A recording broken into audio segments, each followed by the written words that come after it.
Bismillahirrahmanirrahim. Assalamualaikum warahmatullahi wabarakatuh.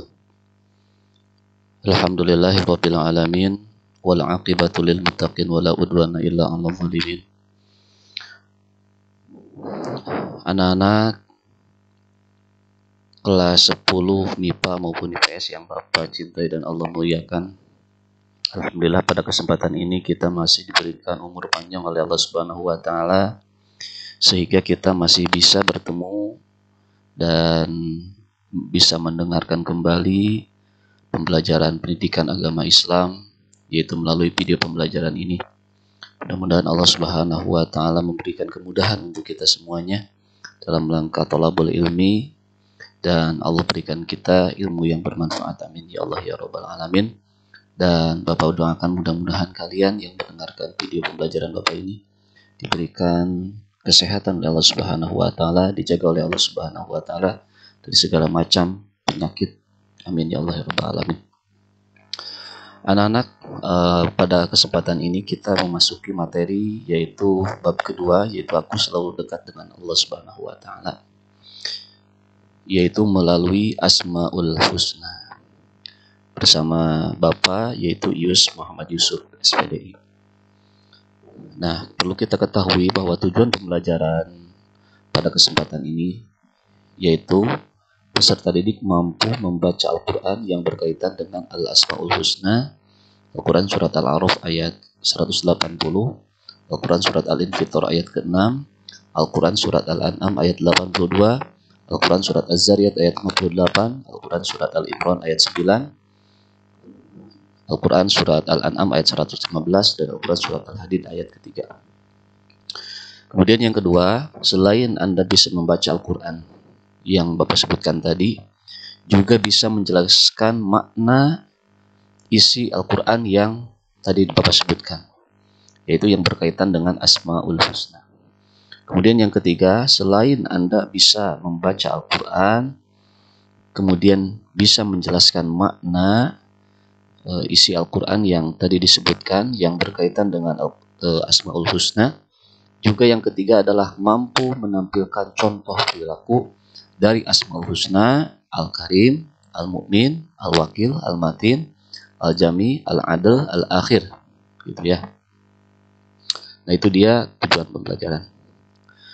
Baiklah, kita akan mempelajari Asmaul Husna. Namun pada kesempatan ini hanya 7 Asmaul Husna saja yang akan kita bahas. Yang pertama adalah Asmaul Husna yang pertama adalah Al-Karim.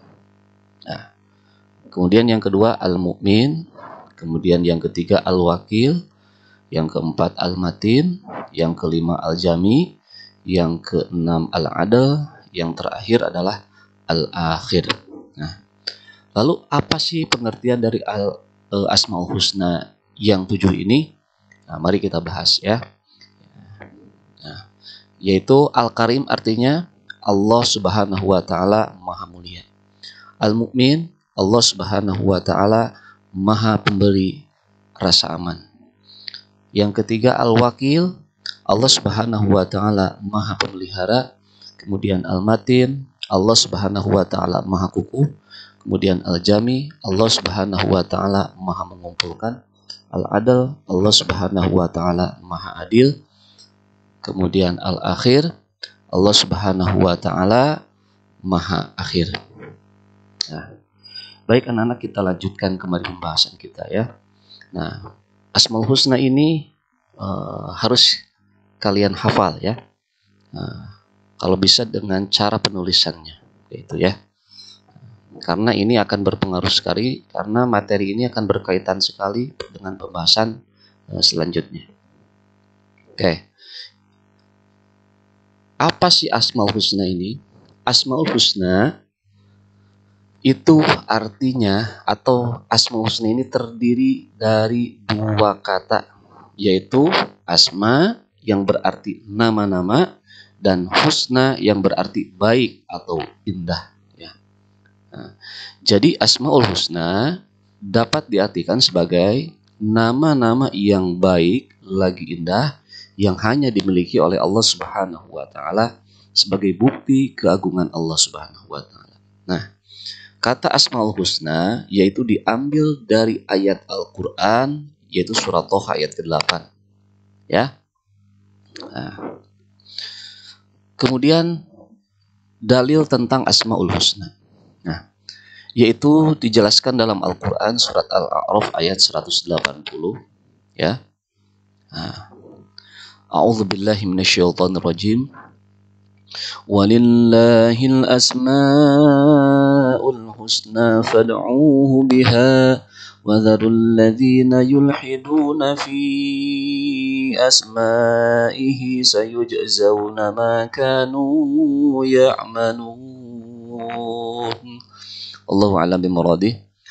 Dan Allah Subhanahu wa taala memiliki Asmaul Husna, maka bermohonlah kepadanya dengan menyebut nama-namanya yang baik, dan tinggalkanlah orang-orang yang menyimpang dalam menyebut namanya.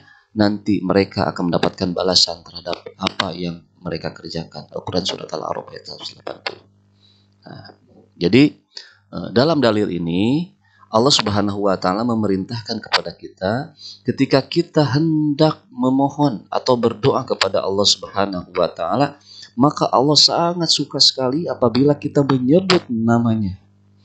Ya, sebelum kita berdoa, sebut dulu nama-nama Allah yang mulia itu, atau baca dulu, yaitu Asmaul Husna. Lebih baik seluruh Asmaul Husna yang jumlahnya ada berapa? 99 itu dibaca. Namun kalau kita tidak hafal, maka minimal kita pilih Asmaul Husna yang berkaitan dengan permohonan yang kita inginkan. Contoh, kita berdoa ingin diampuni segala dosa-dosa kita, maka Asmaul Husnanya adalah Ya Allahu Ya Ghaffar umpamanya, ya. Ya Allah Zat yang Maha Pengampun, Ya Allahu Ya Tawwab, yaitu Ya Allah yang Maha penerima taubat, misalkan, ya. Ya Allahu Ya Rahman Ya Rahim dan lain sebagainya. Nah, itu contohnya. Kita ingin diberikan rizki yang banyak, Ya Allahu Ya Razak umpamanya, ya. Nah, sebutkan itu. Nah, kata-kata itu untuk merayu Allah Subhanahu wa taala. Jadi kalau kita mohon kepada Allah, jangan langsung ke intinya, tapi sebut dulu, rayu dulu. Nah, begitu ya. Nah, cara merayunya yaitu dengan menyebut nama-nama Allah yang baik. Begitu. Nah, dengan menyebut Asmaul Husna. Gitu ya. Kemudian selanjutnya, ini adalah hadis tentang Asmaul Husna. An Abi Hurairah radhiyallahu anna Rasulullah sallallahu alaihi wasallam qala, "Inna lillahi tis'ata wa tis'ina isman mi'atan illa wahidan man ahsaha dakhalal jannah." Rawahul Bukhari. Nah, dari Abu Hurairah radhiyallahu anhu, sungguhnya Rasulullah sallallahu alaihi wasallam bersabda, sesungguhnya Allah Subhanahu wa taala mempunyai 99 nama 100 kurang 1. Barang siapa yang menghafalkannya, maka ia akan masuk surga. Masya Allah. Nah, ini sebuah jaminan juga anak-anak. Dijelaskan dalam hadis ini bahwa siapa saja yang mampu menghafalkan Asmaul Husna dan juga mampu menjaga dan mengamalkan Asmaul Husna tersebut, maka akan dijamin masuk surga. Mudah-mudahan ini salah satu jalan pintas menuju surga, ya, yaitu dengan cara menghafal Asmaul Husna. Baik, kita lanjutkan kembali. Nah, kita langsung memasuki Asmaul Husna yang pertama, yaitu Al-Karim. Baik, apa itu Al-Karim? Al-Karim itu artinya Allah Maha Mulia. Juga bisa disebut dengan Allah Maha Dermawan atau Allah Maha Pemurah. Jadi Allah Maha Mulia di atas segala-galanya, sehingga apabila seluruh makhluknya tidak ada satupun yang taat kepadanya, itu tidak akan mengurangi sedikitpun kemuliaan Allah. Jadi kemuliaan Allah ini anak-anak adalah kemuliaan yang di atas segala-galanya. Jadi Allah tidak membutuhkan kita, tetapi kitalah yang membutuhkan Allah. Allah tidak rugi apabila seluruh makhluknya tidak ada yang beribadah kepada Allah. Tetapi Allah pun, ya, tidak merasa untung apabila seluruh makhluknya ini adalah beribadah semuanya kepada Allah, tidak ada yang durhaka satupun. Nah, jadi anak-anak, mulianya Allah itu tidak tergantung dari ibadahnya makhluk. Nah, maka sebetulnya yang butuh itu adalah kita yang butuh kepada Allah. Kita diperintahkan sholat 5 waktu bukan berarti Allah membutuhkan kita untuk diibadahi, tetapi yang butuh itu adalah kita. Karena kita butuh Allah, maka Allah perintahkan kita, ya, yaitu untuk melaksanakan sholat 5 waktu sebagai sarana untuk berkomunikasi dengan Allah Subhanahu wa Ta'ala. Nah, dijelaskan yaitu dalam Al-Quran surat Al-Infitar ayat ke-6. Gitu ya. A'udzubillahi minasyaitonir rajim. Ya ayyuhal insanu ma gharraka bi rabbikal karim. Wallahu a'lam bimuradi. Hai manusia, apakah yang telah memperdayakanmu terhadap Tuhan yang Maha Pemurah? Al-Quran surat Al-Infitar ayat 6. Allah Subhanahu wa Ta'ala memberikan kita segala-galanya. Allah Subhanahu wa Ta'ala memberikan kita nikmat yang tidak bisa kita hitung. Ya. Nah, maka kewajiban kita itu adalah hanya menyembah Allah. Ketika kita menyembah Allah, tandanya kita bersyukur kepada Allah Subhanahu wa Ta'ala. Ya. Seandainya Allah Subhanahu wa Ta'ala pamrih, ya, menginginkan segala nikmat yang kita nikmatin itu harus dibayar, apakah kita mampu membayarnya? Ya. Ibadah kita itu tidak sepadan dengan pemberian Allah Subhanahu wa Ta'ala. Maka satu-satunya cara kita hanya dituntut untuk beribadah, melaksanakan sholat 5 waktu pertanda kita syukur kepada Allah Subhanahu wa Ta'ala. Maka itu sudah menyelesaikan tugas kita untuk bersyukur kepada Allah atas segala nikmat-nikmat kita. Tatkala kita tidak mau sholat, maka artinya kita tidak bersyukur kepada Allah Subhanahu wa Ta'ala. Lanjutkan ya. Oke.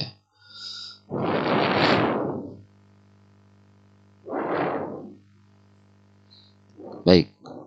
Kemudian yang kedua, al-mu'min. Al-mu'min itu asal kata dari aman. Nah, jadi al-mu'min bisa dimaknai Allah Subhanahu wa Ta'ala Maha pemberi rasa aman bagi seluruh ciptaannya dari perbuatan zalim. Allah Subhanahu wa Ta'ala adalah sumber rasa aman dan keamanan dengan menjelaskan sebab-sebabnya. Nah, anak-anak, al-mu'min adalah Allah Subhanahu wa Ta'ala yang memberikan rasa aman kepada kita. Kemudian pertanyaannya, siapakah manusia yang akan diberikan rasa aman? Maka dijawab oleh Allah Subhanahu wa Ta'ala dalam Al-Quran surat Al-An'am ayat 82. A'udzu billahi minasyaitonir rajim. Alladzina amanu wa lam yalbisu imanahum bidzulmin ulaika lahumul amnu wa hum muhtadun. Allahu a'lam bimuradih. Yaitu orang-orang yang beriman dan tidak mencampur adukan iman mereka dengan syirik. Mereka itulah adalah orang-orang yang mendapatkan rasa aman dan mereka mendapatkan petunjuk. Nah, anak-anak, ternyata yang akan mendapatkan perlindungan dari Allah Subhanahu wa Ta'ala, yang mendapatkan rasa aman, mereka hidupnya akan diberikan keamanan, kebahagiaan, yaitu adalah orang yang beriman, yang menjaga keimanan mereka dan tidak mencampur adukan keimanan mereka itu dengan syirik. Nah, maka dijelaskan dalam Al-Quran ini, mereka itulah orang-orang yang mendapatkan rasa aman dan mereka mendapatkan petunjuk. Begitu ya anak-anak. Jadi orang yang beriman inilah yang menjadi sebab bumi ini kenapa menjadi aman, ya? Karena Allah menghormati orang yang beriman. Kenapa matahari ini masih bersinar di pagi hari dan masih mengelilingi bumi, ya? Karena jawabannya adalah karena masih ada orang yang beriman di alam dunia. Ketika Allah Subhanahu wa Ta'ala melihat di bumi ini masih ada orang yang beriman meskipun imannya hanya sebesar biji zarah, itu pun mereka hanya bisa mengucapkan Allah, Allah saja, maka dunia ini akan diberikan rasa aman, maka akan diperpanjang hari kiamat itu sampai 40 tahun. Masya Allah anak-anak. Maka bahagialah ketika kita berteman dengan orang yang beriman. Bahagialah ketika kita bertetangga dengan orang yang beriman. Artinya kita masih dijaga oleh Allah Subhanahu wa taala. Meskipun keimanan kita ini masih kurang, tetapi kita berteman dengan orang yang beriman. Nah, siapa sih orang yang beriman itu? Salah satunya atau ciri-cirinya? Nah, begitu ya. Nah, di dalam Al-Qur'an pun dijelaskan ya. Innama ya'muru masajidallah man amana billahi wal yawmil akhir. Ya, sesungguhnya orang-orang yang memakmurkan masjid itu ya adalah orang-orang yang beriman kepada Allah dan hari akhir. Ternyata salah satu indikator orang yang beriman itu adalah yang selalu memakmurkan masjid, yang selalu melaksanakan PPKM, yaitu pulang pergi ke masjid. Ketika Anda berteman dengan orang seperti itu, maka insya Allah kita akan diberikan rasa aman. Anak-anak, kenapa ini di sebuah laut itu, air laut ini setiap hari memohon kepada Allah untuk membinasakan orang-orang yang berada di pantai, anak-anak. Dalam sebuah hadis dikatakan seperti itu. Ya. Kemudian meminta kepada Allah sampai 3 kali dalam sehari itu mohon untuk membinasakan mereka. Ya Allah, izinkan aku untuk membinasakan orang-orang yang berada di pinggir laut, orang-orang yang berada di pantai, karena mereka ini sudah lalai, sudah melupakan Engkau ya Allah. Mereka sudah banyak berbuat maksiat dan sebagainya. Ya, kata Allah, jangan dulu, karena di antara mereka masih ada orang yang beriman. Tuh, ternyata orang yang beriman, lagi-lagi orang yang berimanlah sebagai penyebab Allah Subhanahu wa taala tidak menurunkan azab. Nah, maka oleh karena itu, anak-anak, yuk dari sekarang bertemanlah dengan orang-orang soleh, atau jadilah kita sendiri menjadi orang yang soleh, orang yang beriman, ya, yaitu orang yang takut kepada Allah Subhanahu wa taala dengan menjalankan segala perintah-perintah Allah dan menjauhi segala apa-apa yang dilarang oleh Allah Subhanahu wa taala. Oke. Kemudian yang ketiga adalah al-wakil. Apa itu al-wakil?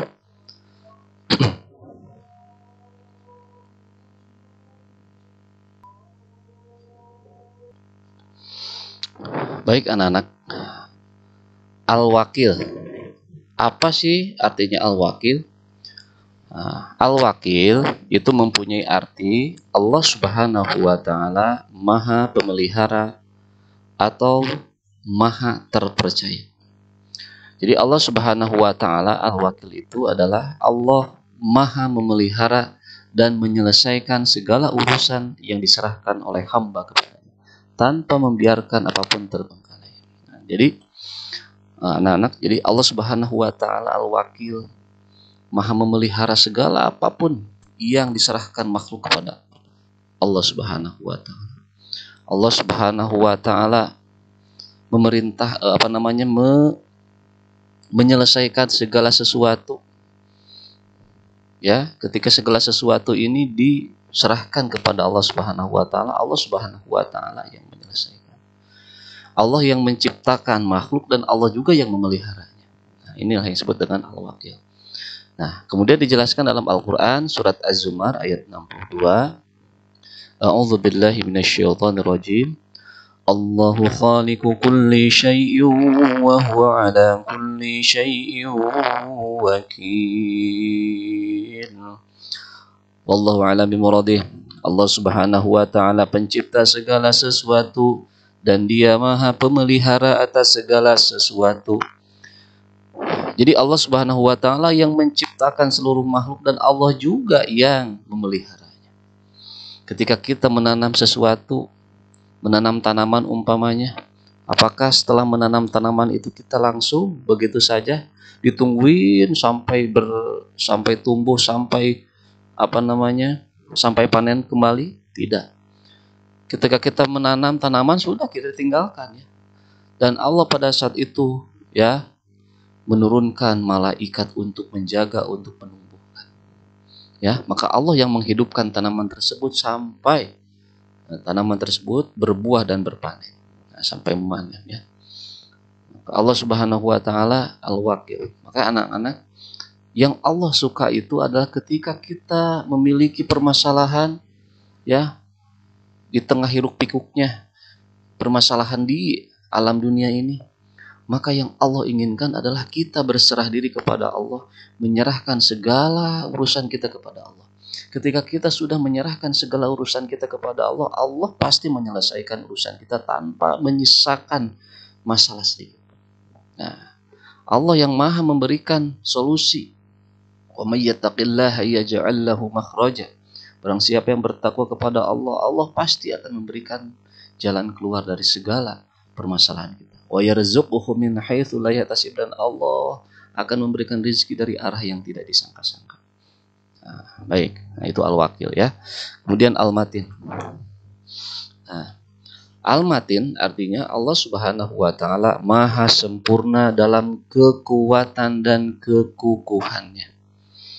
Kekukuhan dalam prinsip sifat-sifatnya.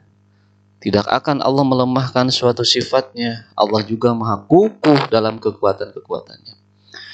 Nah, Allah Subhanahu wa taala Al-Matin, Allah maha kukuh dalam segala sifatnya. Ketika Allah Subhanahu wa taala mencintai hambanya, maka tidak ada seorang pun yang bisa menghalangi cintanya Allah kepada hamba tersebut.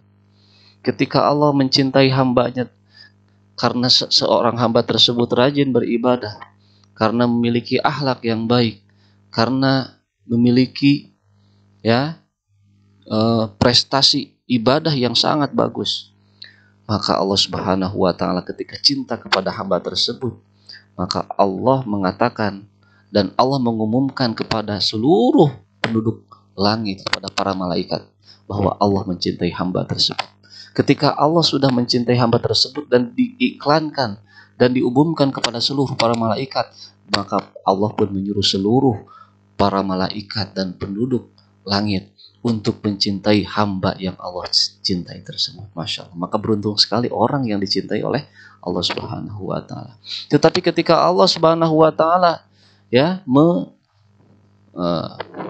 sangat murka terhadap kepada seseorang, maka tidak ada satupun orang yang bisa mencegah murka Allah kepada orang tersebut. Ketika Allah Subhanahu wa taala ingin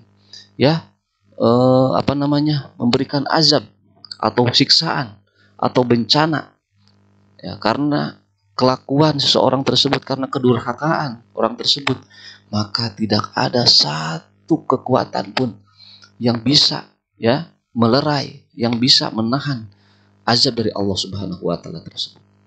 Nah, ketika satu kaum Nabi Ad ketika kaum Nabi Lut alaihissalam yang mana perilakunya menyimpang terhadap perintah Allah, menyimpang dari fitrah manusia, yang mana manusia ini fitrahnya adalah saling mencintai laki-laki, berjodohnya dengan perempuan, perempuan mencintai laki-laki, suka terhadap lawan jenis. Tetapi perilaku kaum Nabi Lut alaihissalam atau yang kita kenal sebagai kaum Sodom ini memiliki perilaku mencintai atau suka terhadap sesama jenis. Laki-laki suka terhadap laki-laki, perempuan suka kepada perempuan lagi. Dan ini adalah perilaku yang sangat menyimpang sekali, anak-anak. Maka Allah pun murka, karena perilaku tersebut adalah jelas akan mengundang murka Allah Subhanahu wa taala. Ketika Allah ingin memberikan azab kepada kaum tersebut, maka tidak ada seorang pun yang bisa menahan yang akan bisa menahan murka Allah kepada kaum tersebut. Maka kaum tersebut ini dibinasakan dan diratakan oleh Allah Subhanahu wa taala. Ditenggelamkan ke dalam tanah. Nauzubillahi min dzalik. Maka Allah Subhanahu wa taala ini maha segalanya. Allah maha pengampun. Nah, karena ini adalah Al-Matin, ini adalah Allah maha sempurna dalam kekuatan dan kekukuhannya. Maka sifat yang kita harus miliki adalah ketika kita memiliki masalah apapun, maka serahkan kepada Allah Subhanahu wa taala. Maka kita sebagai umat Islam tidak boleh merasa takut, tidak boleh merasa sedih. Kenapa? Karena kita masih memiliki Allah. Allah yang maha kuat, Allah yang maha menyelesaikan masalah. Allah yang maha mengabulkan segala segala doa-doa kita. Maka oleh karena itu anak-anak sebagai orang yang beriman, maka kita harus bertawakal kepada Allah, karena Allah Al-Matin, Allah yang maha sempurna dalam kekuatan dan kekokohannya. Nah, gitu ya. Nah, ini dijelaskan dalam Al-Quran surat Az-Zariyat ayat 58. A'udzubillahi minasyaitonirrajim. Innallaha huwar razzaqu dzul quwwatil matin. Allahu a'lam bimuradi. Sungguh Allah Subhanahu wa taala dialah pemberi rizki yang mempunyai kekuatan lagi sangat kukuh. Kemudian Al-Jami. Nah, Al-Jami adalah Allah Subhanahu wa taala maha mengumpulkan dan mempunyai kemampuan untuk mengumpulkan segala sesuatu yang ada di langit dan di bumi. Kemampuan Allah Subhanahu wa taala tersebut tentu tidak terbatas, sehingga Allah mampu mengumpulkan segala sesuatu, baik yang serupa maupun yang berbeda, yang nyata maupun yang gaib, yang terjangkau oleh manusia maupun yang tidak bisa dijangkau oleh manusia, dan lain sebagainya. Nah, maka ini dijelaskan dalam Al-Quran surat Ali Imran ayat 9. A'udzubillahi minasyaitonirrajim. Rabbana innaka jami'un nasi liyaumin la raiba fihi innallaha la yukhliful mi'ad. Ya Tuhan kami, sesungguhnya Engkau mengumpulkan manusia untuk menerima pembalasan pada hari yang tak ada keraguan padanya.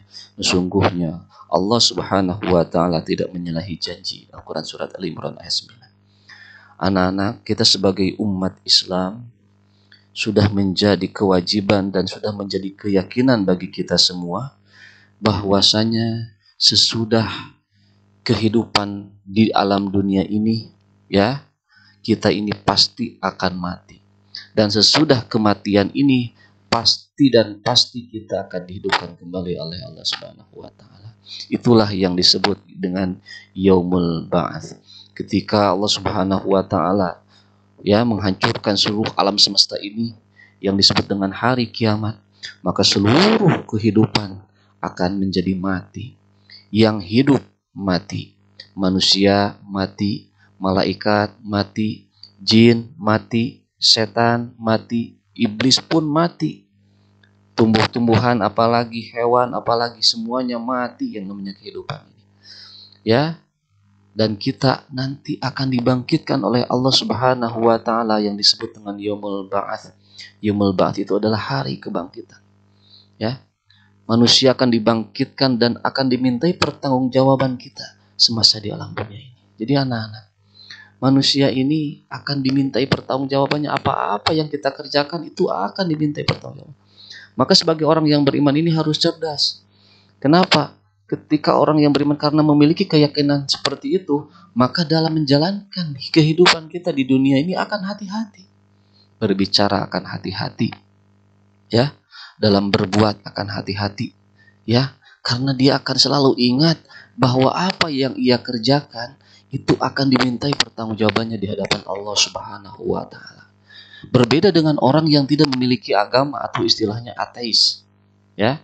Orang ateis, orang komunis, ya, yang tidak mempercayai adanya agama, yang tidak mempercayai adanya Tuhan, maka mereka berprinsip bahwa kehidupan itu hanya satu kali. Ya, maka karena karena berprinsip hidup ini adalah satu kali, maka hidup ini adalah semau gue. Mumpung masih hidup, maka gue harus melakukan apa saja. Nah, maka prinsip hal seperti ini ya bertolak belakang sekali dengan prinsip kita sebagai umat Islam. Kita sebagai umat Islam meyakini bahwa kehidupan setelah mati itu adalah kehidupan yang sesungguhnya yang disebut dengan Yaumul Ba'ats, hari kebangkitan. Setelah hari kebangkitan kita akan mengalami Yaumul Mahsyar, yang mana di situ sangat mengerikan sekali kehidupannya. Seluruh manusia itu akan dikumpulkan di padang mahsyar dalam keadaan telanjang bulat, ya. Dan matahari itu didekatkan, saking dekat-dekatnya jaraknya adalah satu tumbak. Masya Allah, coba kita bayangkan betapa panasnya kita pada saat itu. Dan pada saat itu manusia itu Ya, dikumpulkan di mahsyar itu saking panas-panasnya, ya. Mereka sampai berkeringat-keringatnya, ada yang sampai mata kaki, ada yang sampai lutut, ada yang sampai pinggang, bahkan ada yang tenggelam di keringatnya sendiri, berenang-renang dalam keringatnya sendiri. Tergantung amalan mereka pada saat di dunia. Maka oleh karena itu anak-anak, ya, maka coba kita berpikir ke sana, ya. Maka ketika kita memikirkan bagaimana di mahsyar, maka kita harus lebih hati-hati lagi dalam bertindak kita pada saat dunia. Ketika kita masih hidup di alam dunia, coba sholat jangan sampai ditinggalkan. Karena awwalu ma yuhasabul 'abdi yaumal qiyamah as-shalah. Yang pertama kali akan dihisab pada hari kiamat adalah sholat. Fa in saluha sa'iru amalihi. Kalau sholatnya bagus, maka seluruh amalnya akan bagus, akan baik. Fa in fasada sa'iru amalihi. Kalau sholatnya buruk, maka buruk pula seluruh amalnya. Na'udzubillah min dzalik. Berapa lama kita di mahsyar? Adalah 50.000 tahun. Ya Allah, 50.000 tahun ini, ya, menurut waktu akhirat anak-anak, bukan waktu dunia. Satu hari di akhirat adalah bandingannya 1000 tahun di dunia. Baik, semoga Allah Subhanahu wa taala menjaga kita, ya, memberikan hidayah kepada kita semuanya, sehingga kita meningkat keimanan kita, ya, sehingga dengan meningkatnya keimanan kita bisa lebih semangat lagi, ya, lebih semangat lagi beribadah kepada Allah, menjalankan segala apa yang diperintahkan oleh Allah dan meninggalkan segala apa yang dilarang oleh Allah Subhanahu wa taala. Amin. Selanjutnya al-adl. Nah, al-adl artinya Allah Subhanahu wa taala Maha Adil. Jadi keadilan Allah Subhanahu wa taala bersifat mutlak, tidak dipengaruhi apapun dan siapapun. Allah Subhanahu wa taala Maha Adil karena Allah selalu menempatkan sesuatu pada tempatnya yang semestinya, sesuai dengan keadilannya dan maha sempurna. Nah, jadi anak-anak, Allah Maha Adil. Karena Allah Maha Adil, maka kita tidak boleh merasa risau. Tidak boleh kita syirik dengan teman kita. Tidak boleh kita merasa iri dengan adik kita, dengan saudara kita. Karena Allah Maha Adil, jadi apapun yang terjadi pada saat ini, meskipun secara akal kita itu tidak terbaca bahwasanya kita ini adalah sebagai, ya, manusia ini diberikan segala sesuatunya oleh Allah, tidak sama dengan yang lain, itu bukan berarti Allah tidak adil. Tetapi Allah Maha Adil ini adalah menempatkan yang bersifatnya mutlak, menempatkan segala sesuatu sesuai dengan kemampuan kita. Karena Allah Maha tahu bagaimana nasib kita ke depannya apabila kita diberikan harta yang melimpah. Ya, kita umpamanya diberikan nasib kita ini tidak seperti orang lain. Kita ini misalkan keadaannya tidak seperti orang lain, yang mana orang lain keadaan ekonominya bagus, orang menjadi dalam tidak kekurangan apapun, sementara kita kehidupan kita sangat sulit dan sebagainya. Maka anak-anak, bisa jadi ini adalah jalan yang terbaik untuk kita, dan ini terbaik menurut Allah meskipun kita tidak tahu, ya. Nah, ketika seseorang ini, kenapa ada orang yang rajin ibadah, rajin sedekah, ada orang yang rajin ibadah, rajin tahajudnya, rajin talabul ilminya, pokoknya dia ini adalah hamba yang sangat taat kepada Allah, tetapi dalam segi ekonominya, dalam segi duniawinya sangat kekurangan sekali. Bahkan banyak yang mengalami kelaparan, tidak memiliki pekerjaan dan sebagainya. Tetapi bagi mereka, ada orang yang dalam masalah ibadahnya biasa-biasa, bahkan cenderung dia itu jauh sekali dengan Allah, jarang melaksanakan sholat, ya sholatnya setahun sekali, hari Idul Fitri doang, ya, tapi diberikan kekayaan yang banyak, yang melimpah. Nah, ini bentuk keadilan Allah Subhanahu wa taala.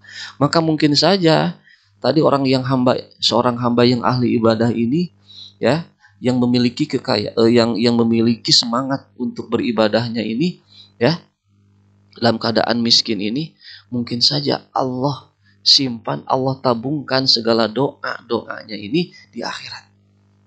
Ya, mungkin saja apabila si hamba ini diberikan kekayaan, diberikan harta yang melimpah, maka dia akan menjadi lalai, sehingga Allah tidak mau dia menjadi lalai. Maka Allah takdirkan dia seperti itu. Mungkin saja seperti itu. Maka itu Allah Maha Adil. Ya.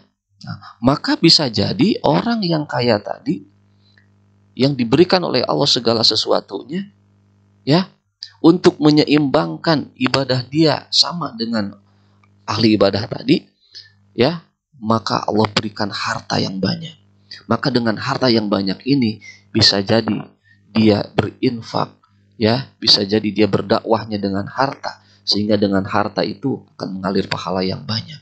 Maka bisa menjadi ladang ibadah untuk dibawa bekal ke akhirat. Bisa saja seperti itu, anak. Maka Allah Subhanahu wa taala Maha Adil. Kenapa, Pak? Kenapa Allah memberikan kekayaan kepada orang kafir? Mereka tidak taat, mereka tidak ibadah, bahkan mereka tidak mengenal Allah, tapi dalam masalah dunia mereka begitu melimpah. Nah, mungkin surga mereka itu adalah di dunia, ya. Maka dikatakan dalam sebuah hadis, ad-dunya sijnul mu'minin. Dunia itu bagi orang yang beriman itu bagaikan penjara. Wa jannatul kafirin, tapi bagi orang kafir itu bagaikan surga. Kenapa bagaikan surga? Karena surga di akhirat orang kafir itu tidak akan dapat. Mereka tidak akan merasakan surga di akhirat. Maka oleh karena itu, karena Allah tahu nasib di akhirat itu tidak akan mendapatkan surga atau sengsara selama-lamanya, maka Allah tetapkan orang kafir itu surganya adalah di dunia. Nah, maka bagi orang yang beriman, bersakit-sakit dahulu, bersenang-senang kemudian, gitu ya. Maka dijelaskan dalam Al-Quran surat Al-An'am ayat 19. A'udzu billahi minasyaitonir rajim. Wa tammat kalimatu rabbika sidqan wa 'adla la mubaddila li kalimatihi wa huwas samii'ul 'alim.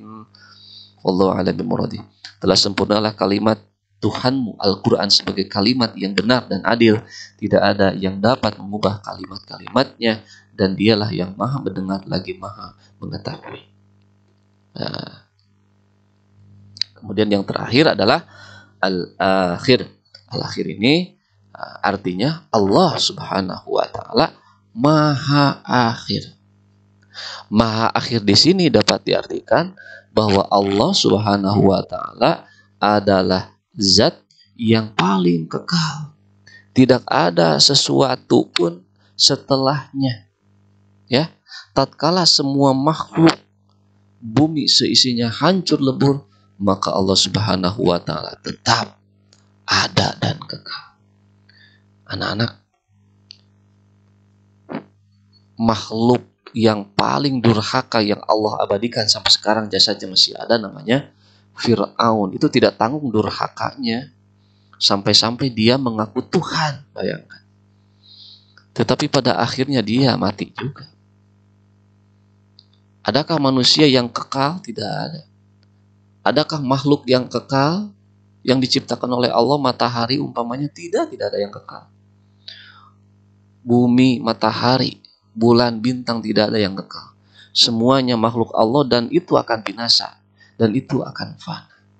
Ketika terjadi hari kiamat, maka seluruh makhluk Allah, seluruh tata surya, ya, seluruh jagat raya, planet, bumi, matahari, bulan, bintang, semuanya akan dihancurkan, semuanya akan beradu, ya, dan mereka akan dihancurkan oleh Allah Subhanahu wa taala. Seluruhnya yang namanya makhluk pasti akan mati. Maka al-akhir, Allah Subhanahu wa taala maha akhir. Maka maha akhir di sini adalah diartikan bahwa Allah Subhanahu wa taala maha kekal, zat yang paling kekal, tidak ada sesuatu pun setelahnya. Tidak ada setelah hari kiamat itu ada yang hidup. Semuanya mati setelah hari kiamat itu. Hatta malaikat pun, hatta malaikat pencabut nyawa pun itu akan mati. Ya, maka apa yang kita sombongkan? Ya, apakah kepintaran kita, dengan kepintaran tersebut kita melantas menjadi sombong? Ingat, ya, kegantengan, kecantikan itu adalah hanya sementara. kalian diberikan kecerdasan, tapi sombong. Ingat, kecerdasan itu adalah titipan dari Allah Subhanahu wa taala, anugerah dari Allah Subhanahu wa taala, tidak boleh jadikan sombong. Dan itu pun akan sifatnya sementara. Tidak ada yang kekal di dunia ini. Maka yang kekal hanya satu, yaitu Allah Subhanahu wa taala. Allah Subhanahu wa taala wal awal wal akhir, ya. Allah Maha Awal yang pertama kali, dan akhir yang Maha Akhir. Artinya Allah Subhanahu wa taala kekal, tidak ada sesuatu pun setelah Allah Subhanahu wa taala. Nah, begitu ya. Baiklah anak-anak. Nah, sampai di sini dulu ya perjumpaan kita kali ini. Insya Allah akan dilanjut lagi video yang kedua. Terima kasih. Kita tutup dengan doa kifaratul majlis. Subhanakallahumma bihamdika asyhadu an la ilaha illa anta astaghfiruka wa atubu ilaik. Assalamualaikum warahmatullahi wabarakatuh.